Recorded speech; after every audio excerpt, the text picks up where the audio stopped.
Chemical kinetics study कर दें the beginning. नाम से पता चल रहा है काइनेटिक्स का मतलब होता है स्पीड या वेलोसिटी या रेट। तो केमिकल काइनेटिक्स क्या है? जो ब्रांच ऑफ साइंस है जो डील कर रहा है रेट ऑफ रिएक्शंस के साथ and factors affecting chemical reactions. Now chemical reactions के टाइप, केमिकल रिएक्शंस कितने टाइप के होते हैं? तो केमिकल रिएक्शंस होते हैं हमारे दो टाइप के, एक स्लो रिएक्शन एंड एक fast reaction. As the name suggest, slow reactions क्या होती है? Which occurs in a long period of time, जो बहुत ही लंबे समय में होती हैं, या you can say long time interval है। एग्जाम्पल है rusting of iron. Fast reactions क्या होते हैं? Which occur in a very short interval of time, या which occur within seconds. Generally with in seconds जो रिएक्शन हो जाती है उन्हें हम फास्ट बोलते हैं।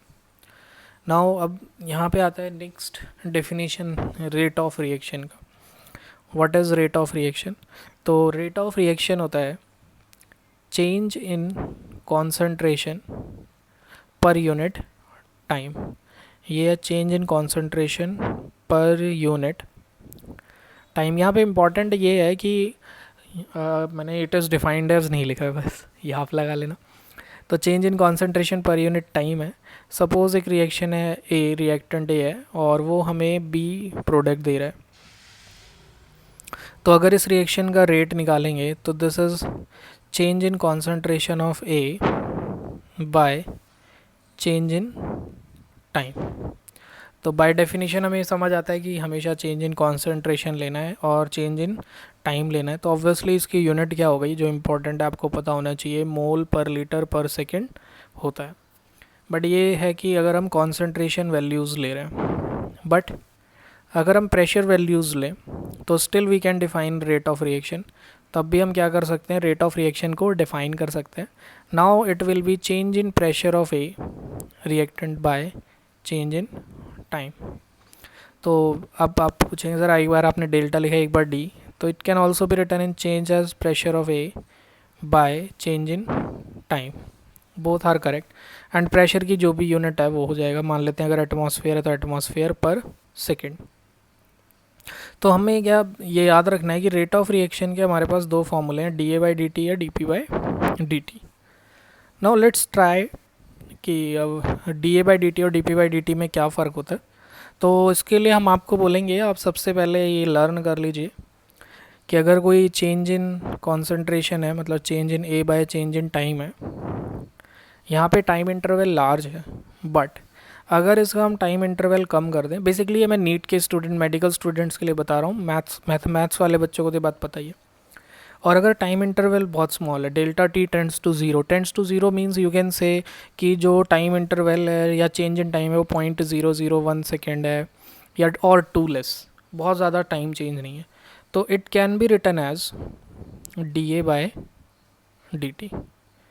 When time interval is very large, अगर टाइम इंटरवल बहुत लार्ज होता है तो we call it as average rate of reaction.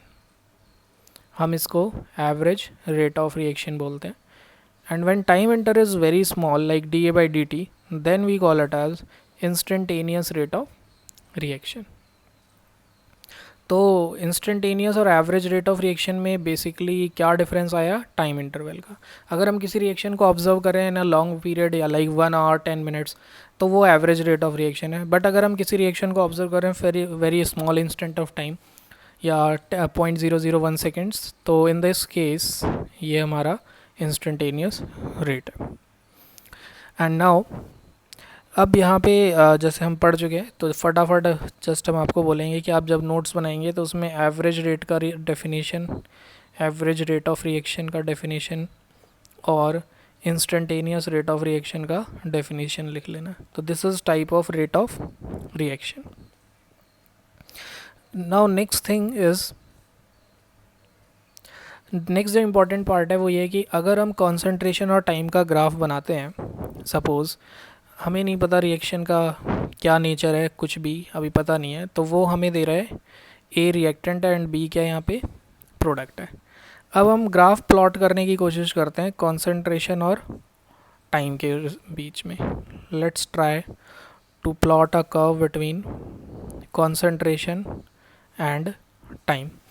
तो सपोज़ कॉन्सेंट्रेशन हम लेते हैं ए का और फिर हम इसे ड्रॉ करते हैं with respect to time. Concentration of A means यहाँ पे हम रिएक्टेंट के टर्म में बात हो रही है. किसके टर्म में बात हो रही है? रिएक्टेंट के टर्म में. तो ये अब देखना ज़रूरी है. अब आप ये तो समझ रहे हैं कि टाइम के साथ रिएक्टेंट घटेगा ही, क्योंकि रिएक्शन होगी. तो मान लेते हैं इनिशियली ये 10 मोल्स होगा, तो धीरे से ये 9 हो जाएगा, ये 8 हो जाएगा, फिर 0 हो जाएगा, और ये धीरे से क्या हो, पहले 0 होगा, फिर 1 होगा, फिर 2 होगा, फिर 10 हो जाएगा. तो ये तो हमें समझ आ रहा है कि टाइम के साथ क्या होगा, रिएक्टेंट घटेगा और प्रोडक्ट बढ़ेगा. तो अगर रिएक्टेंट की टर्म में हम ग्राफ प्लॉट करेंगे तो वो ग्राफ क्या होगा, कंसंट्रेशन डिक्रीज. तो वी गेट अ कर्व. हमें क्या मिलेगा? एक कर्व मिलेगा. सेम वे अगर हम ग्राफ प्लॉट करते हैं, आई गेस अब आप इजीली समझ सकते हैं कि अगर हम ग्राफ प्लॉट कर रहे हैं कॉन्सेंट्रेशन ऑफ बी के लिए, तो इन दैट केस हम बात किसकी कर रहे हैं? We are talking about product P. तो अगर इसकी बात कर रहे हैं और ये ग्राफ हमने प्लॉट किया है with respect to again time, तो आपको पता है प्रोडक्ट की कॉन्सेंट्रेशन इंक्रीज़ होगी. तो प्रोडक्ट की कॉन्सेंट्रेशन टाइम के साथ क्या होगा? इंक्रीज़ होगा. तो इन दैट केस हमारा जो कर्व जाएगा वो कैसे जाएगा? Like this. ये जनरल ड्रॉ कर रहे हैं हम प्लॉट लाइक दिस. अभी कुछ डिफाइन नहीं है. आप इसे ये मत बोलिए कि सर ऑर्डर तो पता नहीं है. जिन्होंने चैप्टर पहले पढ़ रखा होगा उन्हें वो बोलेंगे कि सर ये तो गलत है ग्राफ. बट क्या होता है, अगर जनरली हमसे कुछ भी पूछा जाता है तो हम कुछ ऐसा ग्राफ ड्रॉ करते हैं, क्योंकि मोस्ट ऑफ द रिएक्शंस का ग्राफ इसी को रेप्लिकेट करता है. तो कुछ नहीं पता होता तो हम हमेशा ही इंक्रीजिंग और डिक्रीजिंग कर्व बना देते हैं. तो अब यहाँ पे एक छोटा सा क्वेश्चन कर लेते हैं कि इससे पहले मैं आपको बोलूँगा, आप दो इंपॉर्टेंट चीज़ याद रखिए. अगर कभी भी आपसे बोला है कि एवरेज रेट ऑफ रिएक्शन निकालिए, अगर क्वेश्चन में कह रहे हैं एवरेज रेट ऑफ रिएक्शन निकालना है, तो आप हमेशा क्या देखेंगे? Change in concentration bye change in time. Means T2 time पे कॉन्सेंट्रेशन और T1 टाइम पे concentration divided by T2 minus T1. But अगर आपसे बोला गया है इंस्टेंटेनियस रेट ऑफ रिएक्शन, तो कभी भी आपसे क्वेश्चन में अगर बोलेंगे कि इंस्टेंटेनियस रेट ऑफ रिएक्शन निकालिए, तो जो मैथ्स के स्टूडेंट है उन्हें तो पता है. मेडिकल वाले स्टूडेंट्स ध्यान रखिए, इंस्टेंटेनियस रेट ऑफ रिएक्शन के लिए वो हमेशा टाइम मेंशन करेंगे. सपोज वो बोलेंगे एट T1th सेकेंड, ये लैंग्वेज हमेशा यूज़ होगा. तो T1 सेकेंड पे अगर वो बोलेंगे तो इसका आंसर आप कैसे निकालेंगे? दिस इज़ वेरी इंपॉर्टेंट, याद करो ध्यान से. बाय ड्राइंग अ टेंजेंट, आप एक टेंजेंट ड्रॉ करेंगे एट T1 टाइम पे आप एक टेंजेंट ड्रॉ करेंगे. नाउ अब हम ऐसा करते हैं कि इसको थ्रू अ कर्व समझने की कोशिश करते हैं. तो सपोज़ हमने एक ग्राफ प्लॉट किया है कॉन्सेंट्रेशन और टाइम का, और रिएक्टेंट है वो, ठीक है. तो लेट्स मान लेते हैं कि जो टाइम है वो है 1 2 3 4 5 6. Time is in seconds. Time हमारा किस में? सेकेंड्स में. और यहाँ पे कॉन्सेंट्रेशन है रिएक्टेंट का. वैसे अगर मेंशन ना करूँ ये रिएक्टेंट है या प्रोडक्ट, तो आप ग्राफ देख के भी समझ सकते हैं कि सपोज़ अगर हम ग्राफ प्लॉट कर रहे हैं लाइक दिस, तो ये टाइम के साथ डिक्रीज़ हो रही है ये वैल्यू. थोड़ा ढंग से ड्रॉ कर देते हैं शार्प सा. ये थोड़ा ठीक है लाइक दिस. तो इन दिस केस अगर हमसे पूछा जाता है फाइंड इंस्टेंटेनियस रेट, तो लिख देते हैं इस चीज़ को, इंस्टेंटेनियस रेट ऑफ रिएक्शन निकालना है. इंस्टेंटेनियस रिएक्शन रेट निकालिए at, you can say 2 second. 2 second word use होगा ऑलवेज. तो इसका आंसर क्या होगा? इसमें आप क्या करेंगे? T=2 पे आप क्या करेंगे? एक टेंजेंट ड्रॉ करेंगे. जस्ट ड्रॉ आ टेंजेंट हेयर. तो रेड कलर से हम यहाँ पे टेंजेंट ड्रॉ करते हैं. And this is your instantaneous rate. तो जो भी पॉइंट इस पे लाई करेगा ऑलवेज ग्राफिकली क्या होगा? ये हमेशा सेम आंसर आएगा. मीन्स यहाँ पे कहने का पर्पज़ है कॉन्सेंट्रेशन की जो करस्पॉन्डिंग वैल्यू है और जो यहाँ टाइम की करस्पॉन्डिंग वैल्यू है, सेम वे इधर जो कॉन्सेंट्रेशन की करस्पॉन्डिंग वैल्यू है और टाइम की, ये हमेशा सेम होने वाली है। ये आप मैथमेटिकली भी समझ रहे हो कि एक स्ट्रेट लाइन टेंजेंट है तो उसका स्लोप सेम होने वाला है। तो इस पर कोई भी पॉइंट लाई करेगा, वो सारे पॉइंट नाम भी दे देते हैं। सपोज़ नाम है इसका X W X Y and Z, ये सारे point instantaneous rate of reaction निकालेंगे। और एवरेज रेट ऑफ रिएक्शन तो हमें पता है कि एवरेज रेट ऑफ रिएक्शन हमेशा क्या होता है, किसी दो डिफरेंट कंसंट्रेशन के टाइम पे निकाला है। मान लेते हैं एक पॉइंट ए रहा और एक पॉइंट ए, तो C1 C2 minus C1 by T2 minus T1। Average में तो कभी भी बच्चे को डाउट नहीं आता है। तो यहाँ से हमने एवरेज और इंस्टेंटेनियस रेट ऑफ रिएक्शन निकालना सीख लिया है। नाउ ट्राई करते हैं इसको थोड़ा और डीपली समझने का। तो अब हम इसको जब ले जाते हैं आगे, तो सपोज़ हम एक इक्वेशन लिखते हैं, एक general equation a of a plus b of b, it gives you x of x plus y of y। इसमें ध्यान रखना है कि रेट ऑफ रिएक्शन आप किसी भी चीज़ के लिए लिख सकते हैं, मीन्स आप रिएक्टेंट के लिए भी लिख सकते हैं और प्रोडक्ट, मीन्स आप लिख सकते हैं rate of reaction is dA by dt, A की टर्म में भी लिख सकते हैं। रेट ऑफ रिएक्शन आप बी की टर्म में भी लिख सकते हैं, dB by dt। Rate of reaction आप x की टर्म में भी लिख सकते हैं, dx by dt। Rate of reaction आप y की टर्म में भी लिख सकते हैं, dy बाय dt। नाउ जो कॉफिशिएंट है आप उससे क्या करिए, डिवाइड करिए। तो ये आ गया 1/a। इसमें रेट जब भी लिखेंगे तो जो इनके कॉफिशिएंट्स होंगे, जैसे कैपिटल A रिएक्टेंट है, A कॉफिशिएंट है, B है और ये x और ये y है। And let's consider it as a gaseous reaction, मतलब सारी चीज़ें इसमें क्या है, गैशियस में है। तो 1/a 1/b, d of dx by dt, d of dy by dt, और उसके बाद जो x का कॉफिशिएंट आ जाएगा वो तो x हो जाएगा, तो 1/x, और ये क्या आ जाएगा 1/y। Now rate of reaction जो होता है वो change in concentration by time है। तो रेट ऑफ रिएक्शन को हम हमेशा पॉजिटिव बनाने के लिए क्या करेंगे, आगे साइन नेगेटिव लगा देंगे, बिकॉज आपको हमेशा फाइनल माइनस इनिशियल वैल्यू निकालनी है। तो आप इसे किसी भी तरीके से इंटरप्रेट कर सकते हैं कि रेट ऑफ रिएक्शन पॉजिटिव बनाने के लिए, या ये शो कर रहा है कि rate of reaction is decreasing with time, अगर आप नेगेटिव में आंसर लिख रहे हैं तो। नाउ इट डिपेंड्स कि क्वेश्चन आपसे कैसे पूछा गया है। अब बोलते हैं write rate of disappearance of ए।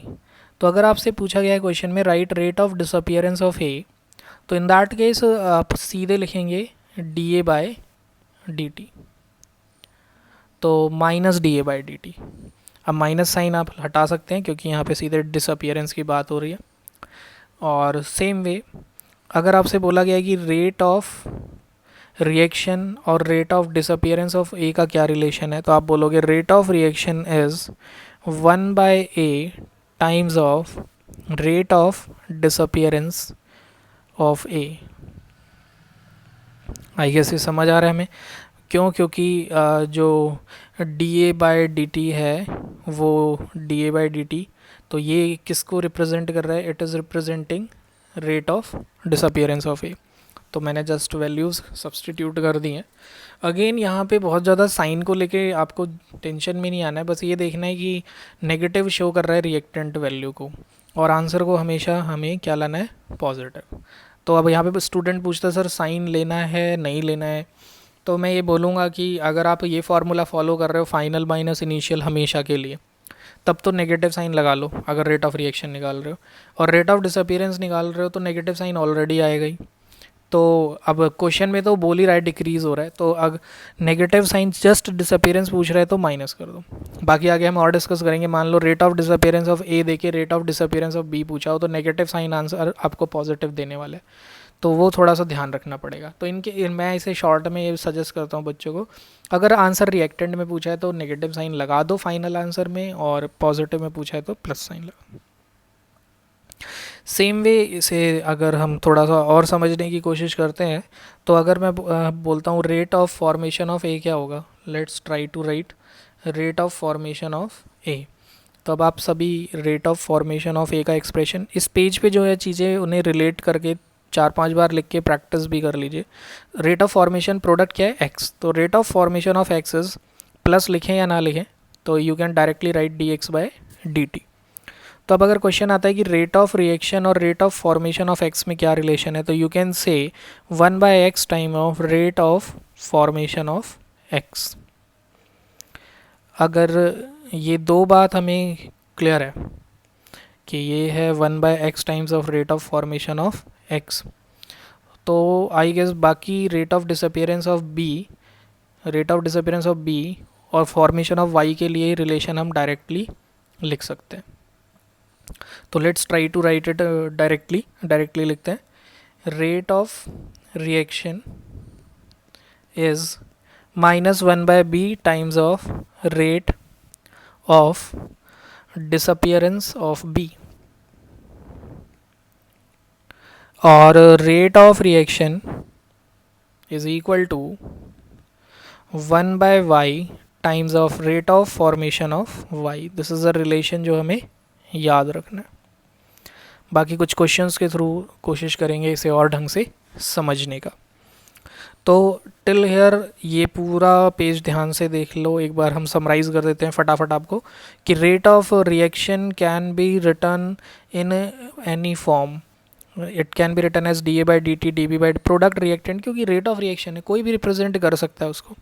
और rate of disappearance is d A by D t, means कभी भी रेट ऑफ डिसअपियरेंस या रेट ऑफ फॉर्मेशन लिखना है तो उसमें कॉफिशिएंट नहीं लिखना है, बट अगर आपको कभी भी वैल्यू लिखनी है रेट ऑफ रिएक्शन की तो कॉफिशिएंट से डिवाइड करना है। तो this is the major difference, यहाँ 1/a है और यहाँ पे 1/a, rate of disappearance of a में 1/a नहीं है, ये ध्यान देना है हमें। तो लेट्स ट्राई इट्स एप्लीकेशन, इसका कुछ एप्लीकेशन देखते हैं। तो क्वेश्चन में ये वाला क्वेश्चन देखते हैं, the decomposition of N2O5 in CCl4 at 300 Kelvin has been studied by monitoring concentration of N2O5 in the solution. Initially the concentration of N2O5 is 2.33। तो ये ध्यान रखना है, ये जो 2.33 मोल पर लीटर या मोलर गिवन है, ये इनिशियल कॉन्सेंट्रेशन गिवन है किसका, N2O5 का। तो ये ग्रीन से रिप्रेजेंट कर रहा है, एक इन्फॉर्मेशन हमें पता चल गई है। नाउ दूसरी इन्फॉर्मेशन को येलो कलर से हाईलाइट कर रहे हैं क्योंकि टाइम बता रहा है, आफ्टर 184 मिनट्स, मतलब इनिशियल टाइम कुछ भी है T1, बाद में 184 मिनट्स के बाद मतलब T2 - T1 या change in time interval 184 minutes है। और N2O5 की कॉन्सेंट्रेशन 2.33 मोलर से रिड्यूस होके 2.08 मोल पर लीटर आ गया और रिएक्शन इस तरीके से हो रही है। तो let's highlight this reaction. 2 times of N2O5 gives 4NO2 plus O2। This is a very basic question, आपसे एवरेज रेट ऑफ रिएक्शन पूछा है आवर्स में, मिनट्स में एंड सेकेंड्स में, मतलब आपको टाइम मिनट्स का पता होना चाहिए। Plus rate of production of NO2 भी पूछा है, मतलब rate of formation of NO2। तो फर्स्ट तो हम क्या करते हैं, रेट ऑफ आपको N2O5 का चेंज गिवन है, तो फर्स्ट ऑफ ऑल हम क्या करते हैं, रेट ऑफ डिसअपियरेंस। इस क्वेश्चन को इजी वे से कर सकते हैं बट मैं चाहता हूँ पूरा कंसेप्ट कनेक्ट हो, इसलिए हम इसे स्टार्ट करते हैं by solving with rate of disappear. N2O5 क्या रिएक्टेंट है, तो obviously rate of disappearance of N2O5 के रेट ऑफ डिसअपियरेंस से करते हैं। तो क्योंकि रेट ऑफ डिसअपियरेंस बोला है तो इसलिए हम रिएक्शन में कोफिशिएंट नहीं लिखने वाले, तो हम सीधे क्या लिखेंगे, change in concentration of N2O5 by change in time. Now with a negative sign, rate of disappearance mention है तो आंसर पॉजिटिव में ही लिखेंगे। तो अब आपका आंसर क्या आया यहाँ से, फाइनल कॉन्सेंट्रेशन इज C2। तो what is our C2? C2 is 2.08 and initial concentration C1 is 2.33। तो our answer is 2.08 minus 2.33 by time कितना है, टाइम इज़ T, तो T इज़ 184 मिनट्स। तो ये हो गया टाइम, चेंज इन टाइम ही है डेल्टा T, तो इसे हटा के सीधे 184 मिनट्स। अब आपको समझ आ गया कि पूरा टाइम इंटरवल ही मेंशन है। तो यूनिट क्या होगी, मोल पर लीटर पर मिनट।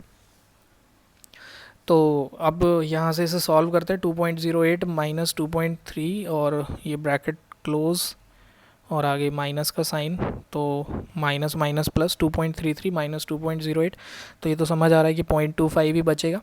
तो 0.25 बाय 184 मैं इसको सॉल्व नहीं करता हूँ, तो इसको ये हमारा आंसर आ गया मोल पर लीटर पर मिनट। अब क्योंकि क्वेश्चन में हमसे बोला गया है, क्वेश्चन में बोला गया है कि रेट ऑफ रिएक्शन निकालना है आवर्स में, मिनट्स में एंड सेकेंड्स में, ठीक है। तो रेट ऑफ रिएक्शन किस में निकालना है, आवर्स, मिनट्स, सेकेंड्स। तो हम रेट ऑफ रिएक्शन अभी नहीं निकाल चुके, अभी रेट ऑफ डिसअपीयरेंस निकाल चुके हैं। तो let's try rate of reaction. अब रेट ऑफ रिएक्शन निकालते हैं। तो what is our rate of reaction, तो रेट ऑफ रिएक्शन और रेट ऑफ डिसअपीयरेंस में क्या रिलेशन होता है, रेट ऑफ रिएक्शन में जो कॉफिशिएंट होता है वो डिवाइड हो जाता है। तो N2O5 का कॉफिशिएंट 2 है, तो rate of reaction is 1/2 times of rate of disappearance of N2O5, और N2O5 का रेट ऑफ डिसअपीयरेंस हम ऊपर कैलकुलेट कर चुके हैं, इस वैल्यू को सीधे लिख देते हैं 0.25/184, और यहाँ आंसर है हमारा मोल per litre per minute. But question में वो बोल रहा है एक आंसर तो आपको मोल पर लीटर पर मिनट में निकालना है, बट एक आंसर आपको पर सेकंड में भी निकालना है। तो ऐसा करते हैं, टाइम को सेकंड्स में चेंज कर लेते हैं, इसको अलग कलर से लिख देते हैं। तो अब हम क्या कर रहे हैं, 0.25/184 मिनट्स को अगर हम सेकंड में चेंज करेंगे तो वी विल मल्टीप्लाइडेड बाय 60। तो यहाँ आंसर आ गया मोल पर लीटर पर सेकेंड। तो देखिए ये हमारा रेट ऑफ रिएक्शन आ गया 0.25 और 184 यूनिट है मोल per litre per second. Now अब इसको अगर आवर्स में चेंज करना है तो that would be more easy, ये अब और इजी हो जाएगा, बिकॉज हमें पता है सेकेंड्स को आवर में चेंज करने के लिए 3600 से डिवाइड करना है। तो 3600 से डिवाइड करना है, तो let's write it in a box. Space कम होने की वजह से देखते हैं अगले पेज पे है क्या स्पेस है, यस। तो let's continue it in next page. तो नेक्स्ट पेज पे कंटिन्यू करते हैं। तो यह है हमारा 1/2 मल्टीप्लाई, अब हम क्या कर रहे हैं, इसे मल्टीप्लाई कर रहे हैं 0.25 बाय टाइम इज़ 184 मिनट्स। तो मिनट्स को अगर आवर्स में चेंज करना है तो divided by 60। So our answer is 0.25 into 60 by 2 into 184 and focus on unit mole per litre per hour. तो इन दिस वे हम रेट ऑफ रिएक्शन को सारी टर्म्स में निकाल चुके हैं। नाउ अब इस क्वेश्चन में एक और बात पूछ रहा है वो, rate of formation of NO2 निकालना है। तो लेट्स ट्राई टू रिलेट। अब हमें क्या करना है, थिंक, मतलब जो पॉइंट यहाँ सोचने वाला है, we have to find relation between, हमें रिलेशन निकालना है rate of disappearance of N2O5 and rate of formation of NO2, इसके बीच में रिलेशन। और कभी भी दो चीज़ों को अगर रिलेट करना है तो ऑलवेज़ आप क्या करेंगे, रेट ऑफ रिएक्शन लिखेंगे उनकी टर्म्स में। क्यों, क्योंकि rate of reaction is going to be same. तो रेट ऑफ रिएक्शन का अगर हम एक्सप्रेशन लिखते हैं N2O5 की टर्म में, तो वो हो जाएगा -1/2 dN2O5 by dt is equal to, अब NO2 की टर्म में क्या हो गया, 1/4 d NO2 by dt। Okay, तो दिस इज़ द रिलेशन, और ये हमें सेल्फ, ये वाला अप्रोच हमें खुद रखना है, ये हमें खुद सोचना है, इतना पॉइंट हमें खुद सोचना है कि दोनों के लिए लिखना है। अब आप देखिए लास्ट में आप यहाँ पे फाइंड कर चुके हैं rate of disappearance, standard unit होती है मोल पर लीटर पर सेकेंड। तो रेट ऑफ, अब बाई चांस आप रेट ऑफ रिएक्शन भी इजीली पहले ही फाइंड कर चुके हैं, रेट ऑफ रिएक्शन ये रहा हमारा, ठीक है। तो अब आपको रेट ऑफ रिएक्शन भी पता है, तो आप एक ये भी काम कर सकते हैं। फर्स्ट मेथड आपका इस क्वेश्चन को करने का ये हो जाएगा कि आप रेट ऑफ रिएक्शन की वैल्यू यहाँ से ये लिखिए 1/2 इंटू 0.25 बाय 184 इंटू मिनट को सेकेंड में चेंज किया 60 इज़ इक्वल टू, ये फर्स्ट मेथड है, कभी ये वन ये मत सोचो कि गिवन है, मैं इसे सर्कल कर देता हूँ, first method is equal to 1/4 dNO2/dt हमें निकालना है। तो आई गेस यहाँ से हमारे पास ईजिली dNO2/dt आ गया। तो what is our dNO2/dt? dNO2/dt क्या आ गया? तो just solve it, 4/2 multiply 0.25 by 184 into 60। Don't forget to write unit mole per litre per second. Second way था कि आप direct change in concentration, rate of disappearance जो हमने यहाँ पे निकाला था, ये जो येलो से हाईलाइट कर रहे हैं 0.25 ये रेट ऑफ डिसअपीयरेंस है, आप इसको यहाँ सब्सटीट्यूट कर दो। तो अगर आप इसको रेट ऑफ डिसअपीयरेंस को यहाँ सब्सटीट्यूट कर देते तो भी हमारा क्वेश्चन हो जाता। तो you can solve it in both ways. तो जस्ट इसको थोड़ा सा एक्सप्लेनेटरी वे में इसलिए किया बिकॉज आई वांट कि आप क्वेश्चन को उस ढंग से समझ सकें, ये काफ़ी ज़रूरी है इसको करने के लिए। तो रेट ऑफ डिसअपीयरेंस और इसका रिलेशन, मतलब एवरी टाइम ये वाला पेज इंपॉर्टेंट होने वाला है जिसमें आपको रेट ऑफ रिएक्शन और रेट ऑफ डिसअपीयरेंस का रिलेशन पता हो। और ये बात ध्यान हो कि रेट ऑफ रिएक्शन को हम किसी भी टर्म में लिख सकते हैं, चाहे वो रिएक्टेंट हो या प्रोडक्ट, बस divide by coefficient, negative sign reactant के साथ, पॉजिटिव साइन प्रोडक्ट के साथ। Let's try another question. एक रिएक्शन है जिसमें रिएक्टेंट प्रोडक्ट बना रहा है। Concentration of reactant changes from 0.03 mole to 0.02 mole. मतलब हमें सीधे इनिशियल कॉन्सेंट्रेशन गिवन है 0.03 मोलर और हमें फाइनल कॉन्सेंट्रेशन गिवन है 0.02 मोलर। कॉन्सेंट्रेशन डिक्रीज हो रही है, मतलब मोस्ट प्रोबेबली ये हमें रिएक्टेंट गिवन है और टाइम गिवन है 25 मिनट्स। तो टी मेंशन है 25 मिनट्स। देख लेते हैं किस में पूछेंगे। अगर सेकेंड्स में पूछेंगे तो 25 इंटू 60 मतलब 1500 seconds. Calculate average rate of reaction, ये तो हमारे लिए डायरेक्ट हलवा क्वेश्चन हो गया, काफ़ी ज़्यादा है, सीधे कर दो इसे। तो एवरेज रेट ऑफ रिएक्शन का हमें फॉर्मूला पता है। Average rate of reaction is change in concentration delta C by delta T. तो change in concentration is C2 minus C1 by T2 minus T1, but इसमें डायरेक्ट चेंज गिवन है तो we just write it as 0.02 minus 0.03 by 25। और time minutes और second दोनों में पूछ रहे हैं, तो यहाँ से तो आंसर आ जाएगा minus 0.02 minus 0.01 by 25। Clearly negative sign show कर रहा है कि रिएक्टेंट की टर्म में, प्लस आप इसे पॉजिटिव बनाने के लिए आगे नेगेटिव साइन लगा सकते हो। इसीलिए क्या होता है, कई बार हम याद रखते हैं नेगेटिव इसलिए बनाते हैं पॉजिटिव के लिए, लेकिन अभी हम मेंशन ही नहीं है तो आपको क्या पता नेगेटिव लगाना है पॉजिटिव लगाना है। तो इसलिए मैं ये भी एक तरीका बोलता हूँ कि कभी भी आंसर नेगेटिव आए समझ लो रिएक्टेंट है। कि अब कुछ बच्चे बोलते हैं रिएक्शन रेट नेगेटिव नहीं हो सकता, तो ऑब्वियसली नेगेटिव नहीं हो सकता। तो नेगेटिव और पॉजिटिव जस्ट क्या शो कर रहा है कि रिएक्टेंट है या प्रोडक्ट है, नथिंग एल्स। तो 0.01 बाय 25, अब इसकी यूनिट लिख लेते हैं। इसकी यूनिट हो जाएगी मोल per litre per second. Now अब क्वेश्चन है कि मिनट में चेंज करिए। I hope it's very easy for you. आप चाहें तो यहाँ पे वीडियो छोड़ के और डायरेक्ट क्या कर सकते हैं, खुद सॉल्व कर सकते हैं। मिनट को सेकेंड में चेंज करके योर आंसर इज़ 0.01 बाय 1500। तो अब जिनको लग रहा है सर आंसर नेगेटिव में नहीं लिखना है तो मत लिखो, पॉजिटिव में ही रिपोर्ट करो, बिकॉज नेगेटिव साइन यहाँ पे शो कर रहा है कि रिएक्टेंट गिवन है। तो you can make it report your answer in positive terms also. Let's continue more questions. एक रिएक्शन है जिसमें 2A प्रोडक्ट है, मतलब 2A चेंजेस टू प्रोडक्ट। ए का कंसंट्रेशन डिक्रीज हो रहा है, तो यहाँ पे इंपॉर्टेंट पॉइंट देख लेते हैं। ए का कंसंट्रेशन 0.5 से 0.4, अगेन रिएक्टेंट है और टाइम है 10 मिनट्स। रेट ऑफ रिएक्शन निकालना है। तो आई गेस इस क्वेश्चन को तो फटाफट कर देते हैं। क्वेश्चन में मेंशन भी है रिएक्टेंट है, कोफिशिएंट 2 है, नेगेटिव साइन इसलिए लगाया है क्योंकि आंसर को पॉजिटिव बनाना है। चेंज इन टाइम हमें गिवन है और कुछ मेंशन नहीं है मिनट में सेकंड में, तो हम दोनों में आंसर निकाल देते हैं। -1/2 0.4 minus 0.5 and time is 10, so your answer is 0.1 by 20। तो and unit is mole per litre per minute. Now let's converted into seconds. इस क्वेश्चन को सेकेंड्स में भी चेंज करते हैं, तो 0.1 बाय 20 इंटू 60।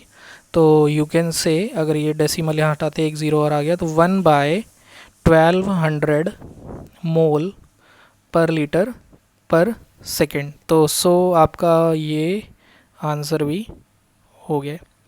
तो इन दिस वे आप इस एवरेज रेट ऑफ रिएक्शन से रिलेटेड न्यूमेरिकल्स को कर पा रहे होंगे। तो आई होप आपको समझ आया होगा। स्टिल कोई डाउट हो तो कमेंट करिए या व्हाट्सएप करिए।